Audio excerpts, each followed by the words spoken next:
Good morning students, welcome to Convent School. Students, as we were doing our chapter number 12 in the previous video, we did about the different types of friction. And in today's video, we'll study about fluid friction, and friction is a necessary evil. Let's start with the fluid friction. Fluid friction. Fluid means ऐसे substances जो flow कर सके. For example, liquid and gases. Friction means frictional force. Liquid और gases के through जो force produce हो रही है that is friction force. We have just studied that all the solid surface exert friction. हमने पढ़ा है पिछली वीडियो में कि जितने भी सॉलिड सरफेसेस हैं वो क्या कर रहे हैं, एक्सर्ट करते हैं क्या, फ्रिक्शन. जैसे हमने लैंड पे जब हम मूव करते हैं, ग्राउंड पे हम साइकिलिंग करते हैं, बॉल को रोल करते हैं, वो दोनों ही सब्सटेंसेस क्या थे, सॉलिड, जो कि क्या एक्सर्ट कर रहे थे, फ्रिक्शन. तो सेम एज लिक्विड और जो गैसेज होती हैं वो भी क्या करती हैं, फ्रिक्शन एक्सर्ट करती हैं. किसके ऊपर, सॉलिड ऑब्जेक्ट के ऊपर. तो उस फ्रिक्शन को हम कहते हैं fluid friction. Liquid and gases however exert lesser friction as compare to solid surfaces. मतलब जो लिक्विड और गैस है वो कम फ्रिक्शन एक्सर्ट करती हैं as compare to solid substances. So let's start with the fluid friction. Friction due to the water. Fluid friction is the force of friction exerted by liquid and gases on object moving through them. जब उनमें से कोई object move करती है तब वो friction produce करते हैं.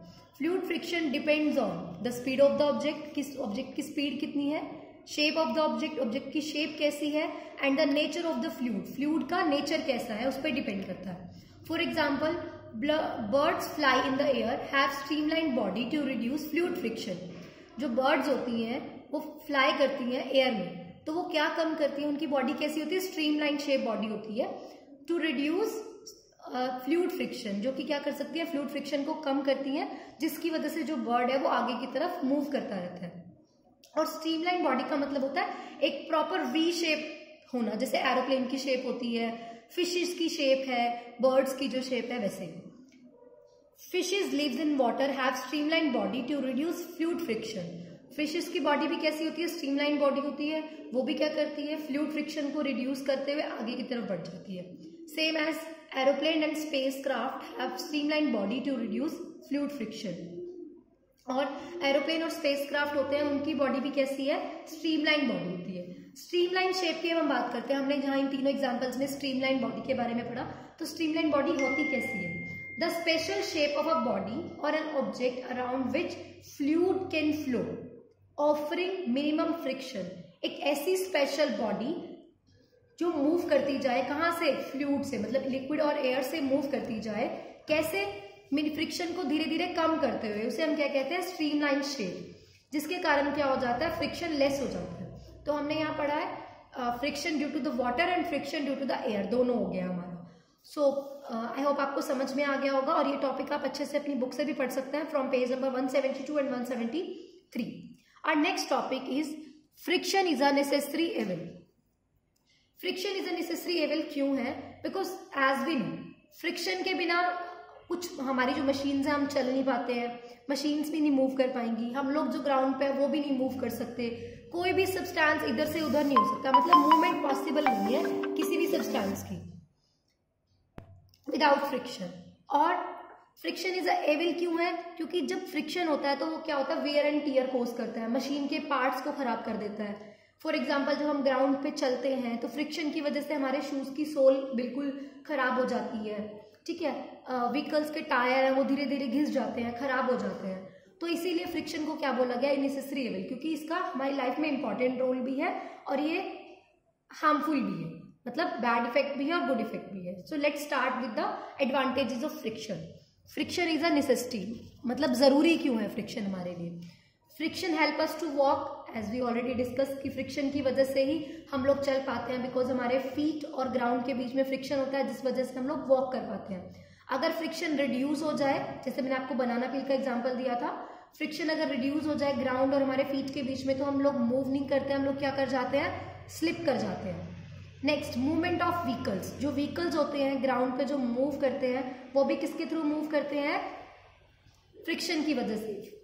व्हीकल्स के टायर के बीच में और ग्राउंड के बीच में क्या होता है, फ्रिक्शन होता है, जिस वजह से वो मूव कर पाता है. आपने टायर्स देखे होंगे, टायर में क्या लगे होते हैं, ग्रूव्स लगे होते हैं, जिसकी वजह से वो मूव कर पाते हैं ऑन द लैंड, ठीक है, जिसकी वजह से फ्रिक्शन होता है. Next, spiked shoes off for better grips.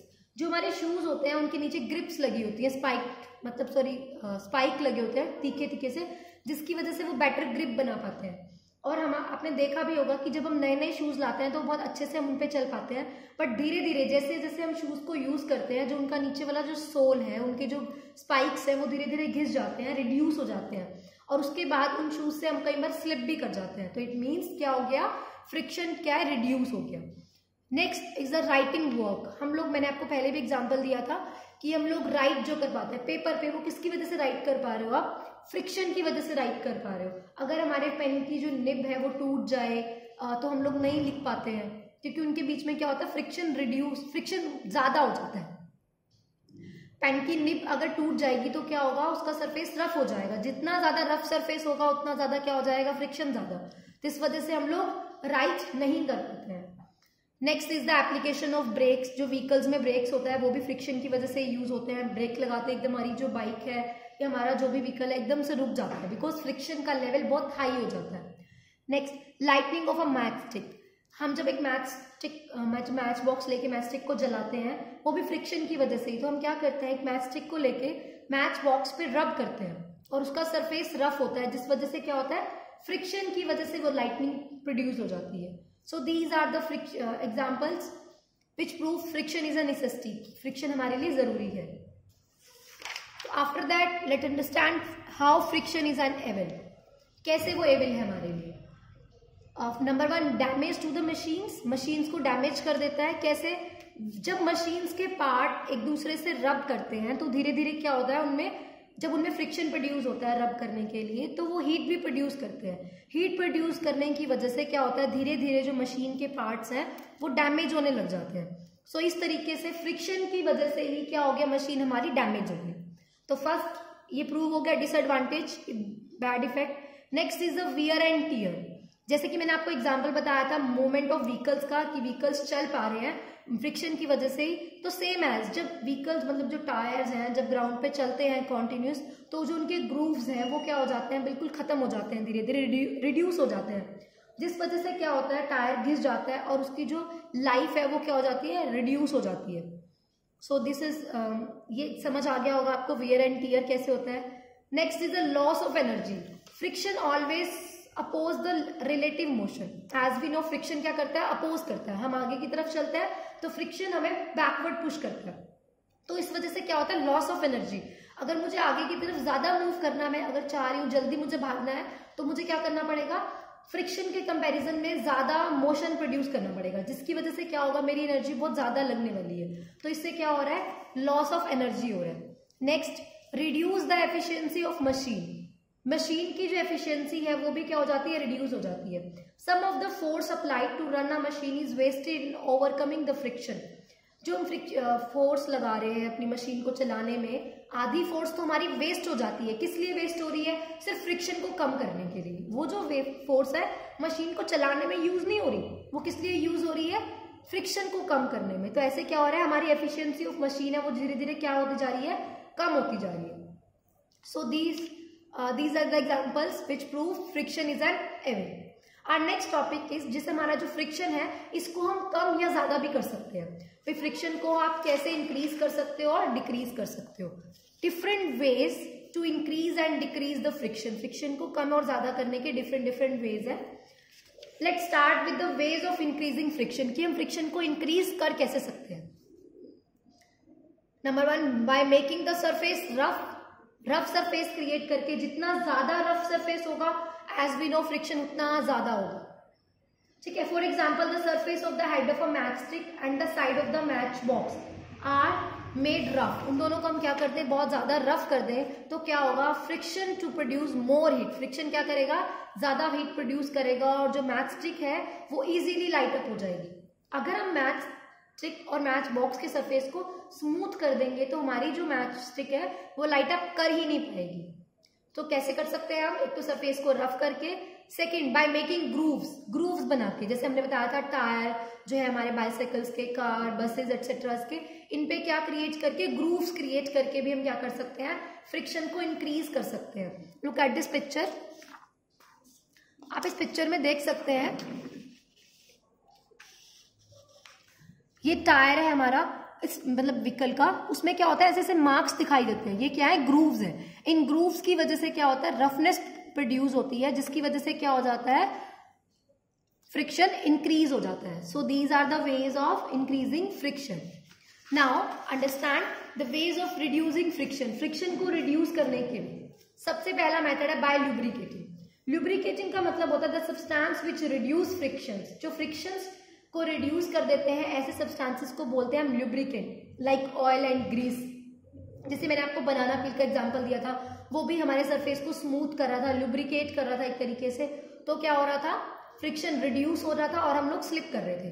तो सेम एज मशीन्स जब कई बार नहीं चल पाती हैं, बहुत हार्ड चलती हैं, तो उनमें हम क्या करते हैं ऑयलिंग और ग्रीसिंग करते हैं। आप लोग अपनी साइकिल की चेन में भी ग्रीस लगाते हो, ब्लैक कलर का जो हमारे हाथों पे लग जाता है, वो किस लिए होता है टू रिड्यूस फ्रिक्शन, फ्रिक्शन को रिड्यूस करने के लिए, ताकि हमारी जो साइकिल है या हमारी जो भी मशीन्स है वो इजीली मूव कर पाए। Next is by polishing.